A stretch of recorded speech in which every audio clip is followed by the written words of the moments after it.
You're allowed to take food over there, but again, you're not allowed to eat the food in the locker room. You can take the food outside of the locker room. You guys can eat it outside. Locker room numbers. Yusef, number 1. Tom, number 4. Ryan, number 2. Conor, 7.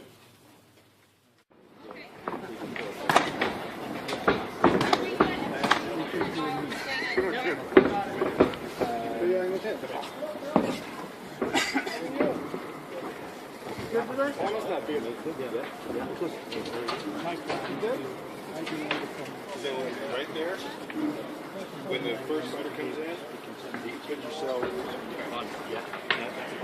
Right here. Watch the corner. Like I said, what's going to happen? Fighter's going to do a round. That's the first one. That's it. He's going to do a round.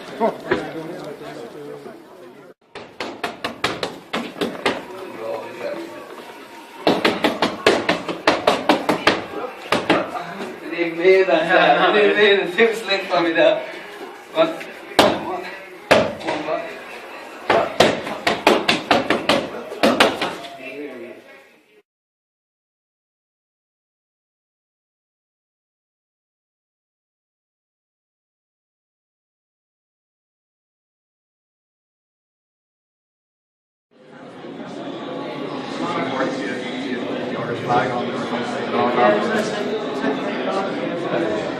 I wasn't meant to have an on with John music, so it's meant to have that's incredible.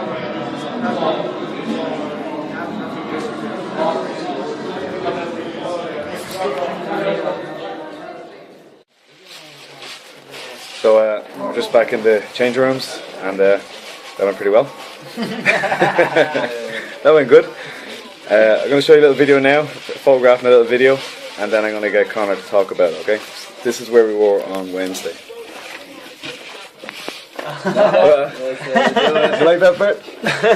All night long, baby. All night, baby. But guess what? Now you get to see me again. Again. Good job, son. That was a good time.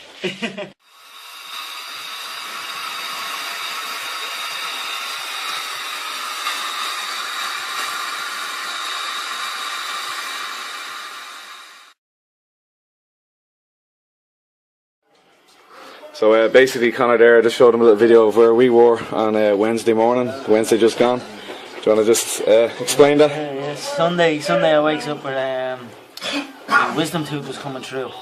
Like the bit of gum was coming over the wisdom tooth, and it's the horriblest pain ever. Like I was crippled with pain, couldn't sleep. And 5 days before the weigh-in? 5 days before the weigh-in, so I had to ring a doctor to come out to the house.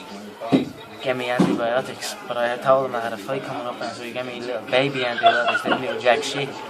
So then I'm taking them antibiotics, thinking, yeah, they're gonna do good. Then I'm fly over to Sweden, fights in 4 days, 3 days, or whatever. And the pain is still there. Can't sleep, not sleeping. I'm like waking up 6 o'clock in the morning in a bad way. Can't open or close my mouth.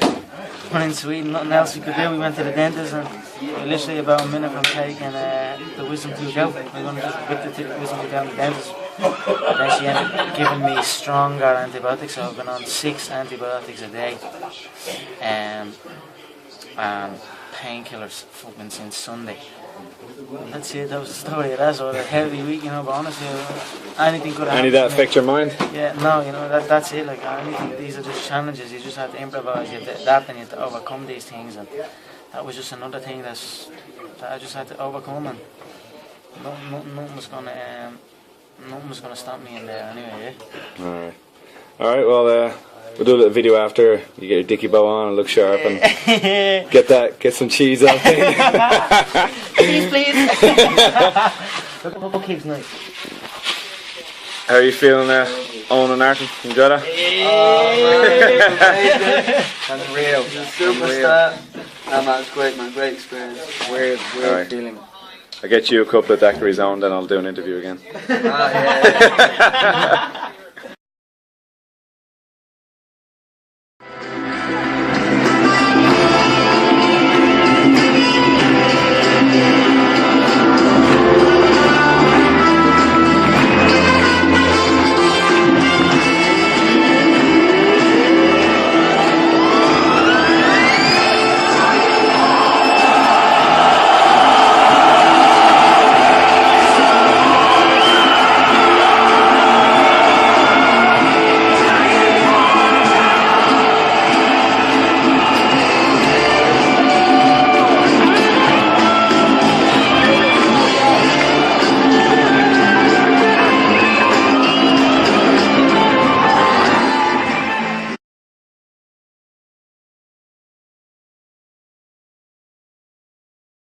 How much energy do you get off the Irish fans when they're here in Las Vegas for your fights? I mean, I'm taking my people global.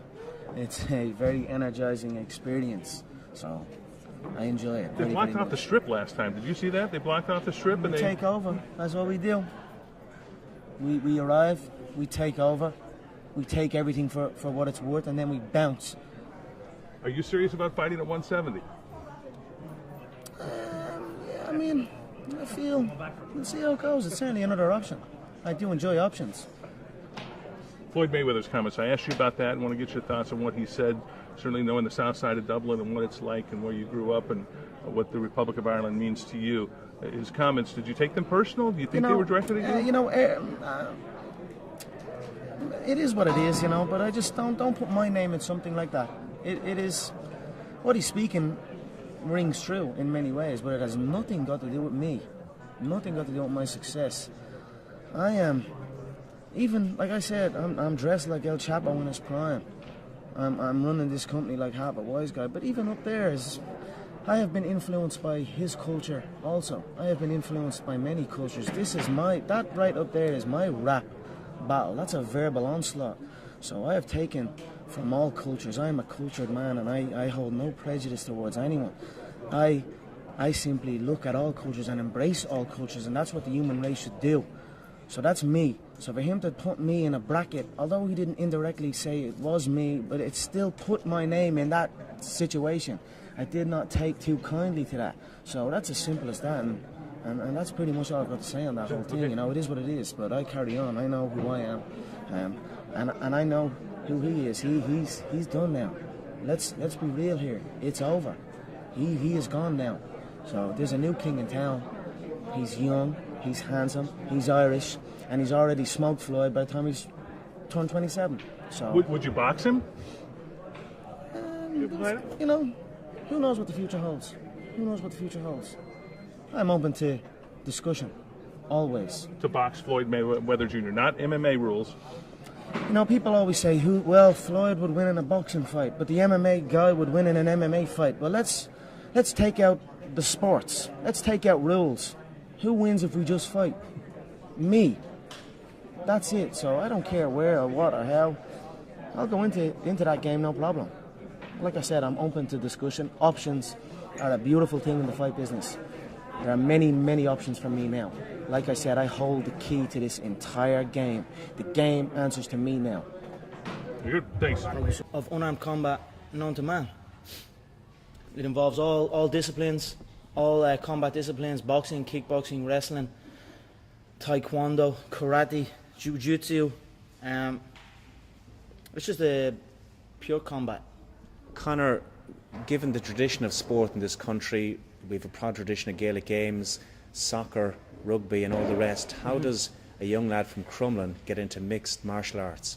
Well, I was no different growing up. I was always into football. And I mean, growing up where I'm from, there's two things you were known for. You were either good at playing football or you could fight. And I was no different. Fighting was always something I was interested in. Football was what I wanted to do. Football was my first dreams. I always dreamt of playing. I always used to go out on my own. I was like 7, 8 years old and put on my football boots and run up and down kicking the ball, dreaming of playing in front of a big stadium. But just growing up then, I realised that I needed to be able to defend myself. Certain situations, I just wanted to be able to defend myself, and it led me to combat sport and studying different ways the human body moves. And I was like nearly a mixed martial artist without even knowing I was. You know what I mean? I just basically wanted to defend myself in any scenario, and I used to go from gym to gym, trying to learn different ways. When did you realise, at what age, that this was something you could carve out a career from? Well, I moved from Crumlin when I was 16, 17, and I was doing it. I was still playing football at that time. I was doing MMA, I was doing boxing, I was doing this and that. But then I met a guy when I moved up to Lucan from Crumlin who was doing jiu-jitsu. Tom Egan, his name was. And I was doing some boxing at the time, some kickboxing. And around the same time we started seeing the UFC on TV. And we just, every day in school, we'd talk about it. He'd show me some jiu-jitsu stuff. We'd be mess fighting in the class. I'd be showing him some boxing. He'd show me some submission moves. Eventually then I used to go up and stay up in his house up in Kildare. Literally stayed there the whole weekend. He'd teach me how to grapple. He'd teach me some techniques and I'd teach him some techniques. And basically we'd fight at the end of it. two little 16-year-old kids out the back of his shed, the concrete floor, and we basically punched the head off each other, really. But, and then that was that, you know, and that was my first obsession with it, you know, and I thought, like, I still didn't think I could do it. I was just kind of, still in my thoughts was self-defense. I just wanted to be able to defend myself in any situation. Then he met my coach, John Kavanagh, my coach today, John Kavanagh, and found out that he had a proper gym. He also ran shows where you could actually compete properly. And that was it. The two of us went down, met John, and that was that. John showed us a different approach to combat sport, a different way of thinking, the professional way. You know what I mean? Even though we were in a little small shack, in a little hut, it was a professional approach to unarmed combat. And he introduced me to jiu-jitsu, which changed my whole approach and made me look at the finer details of combat. And then that was it. I was hooked. When I knew he had shows, I knew it was there. I knew I could get that ladder. You know, I knew I had something. I had a fascination with it. And even if it didn't, I couldn't shut it off. So I just rolled with it. Kept showing up every day. Got my ass whooped a couple of times. Whooped a couple of asses. Eventually, I became really good, and that's that.